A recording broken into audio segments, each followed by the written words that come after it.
জাতীয় সংসদ অধিবেশনের দর্শক সারিতে সদ্য সাবেক অন্তর্বর্তী সরকারের প্রধান উপদেষ্টা অধ্যাপক ডক্টর মোহাম্মদ ইউনূস, সেনাপ্রধান ওয়াকারুজ্জামান, প্রধানমন্ত্রী তারেক রহমানের স্ত্রী জুবাইদা রহমান, কন্যা জাইমা রহমান সহ নৌবাহিনী ও বিমান বাহিনীর প্রধান উপস্থিত রয়েছেন।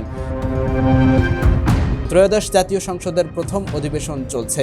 বৃহস্পতিবার বেলা 11টায় শুরু হওয়া এই অধিবেশনে ডক্টর খন্দকার মোশাররফ হোসেনের সভাপতিত্বে সংসদের স্পিকার ও ডেপুটি স্পিকার নির্বাচন প্রক্রিয়া সম্পন্ন হয়েছে। এতে স্পিকার মেজর হাফিজ অবসরপ্রাপ্ত বীর বিক্রম ও deputy speaker barrister Kaiser Kamal নির্বাচিত হয়েছেন। অধিবেশনে সংসদ নেতা ও প্রধানমন্ত্রী তারেক রহমান বক্তব্য দিয়েছেন। এতে সরকার দলীয় ও বিরোধী দলীয় সংসদ সদস্যরা উপস্থিত রয়েছেন। সকাল থেকে সংসদ ভবনে ঢুকতে দেখা যায় তাদের। প্রথম অধিবেশনে রাষ্ট্রপতি, প্রধানমন্ত্রী, সংসদ সদস্য, বিদেশি কূটনীতিক এবং বিভিন্ন রাজনৈতিক দলের নেতা ও গণ্যমান্য ব্যক্তিরা উপস্থিত রয়েছেন। সংবিধান অনুযায়ী সাধারণ নির্বাচনের ফল ঘোষিত হওয়ার 30 দিনের মধ্যে সংসদের বৈঠক আহ্বান করতে হয়।